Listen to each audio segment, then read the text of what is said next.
We've all heard about toys that have been deemed unsafe for children, but now a new report shows chemicals found in dozens of children's bath products you use every day may be harmful. Despite label claims like gentle and pure, dozens of top-selling products could be contaminated with the cancer-causing chemicals, which aren't listed on the product label. Joining me now to talk much more about this is Kathy Curtis from Clean New York. And Kathy, first of all, thank you so much for coming in.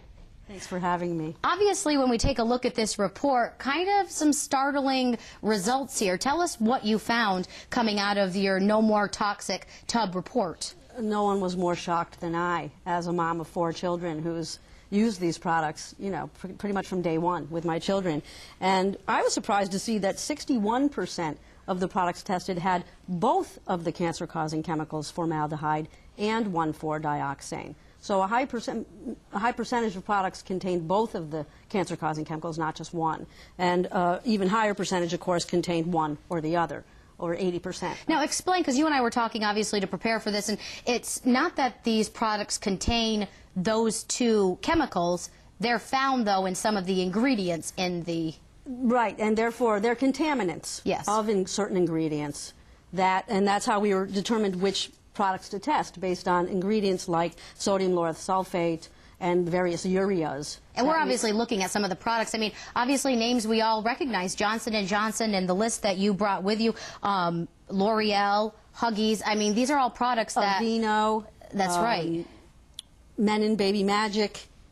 You know, very common products that we've all used and we trust. We've trusted. In fact, I was handed these products when I came home from the hospital with my son as samples, and also coupons to buy more. So you get put down a product use pathway that you just continue through. So what happens now? I mean, for instance, have you heard anything from Johnson & Johnson since this report has come out, or any of the other companies?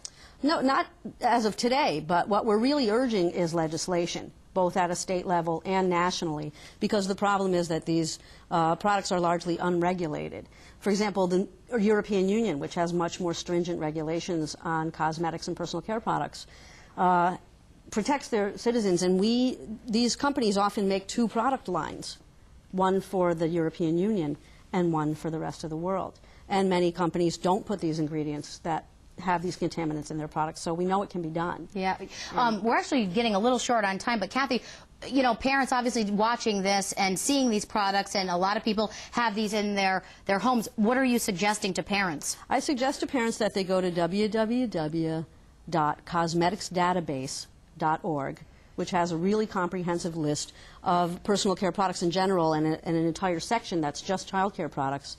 But we can't shop our way out of this. We really do need policies that protect all children.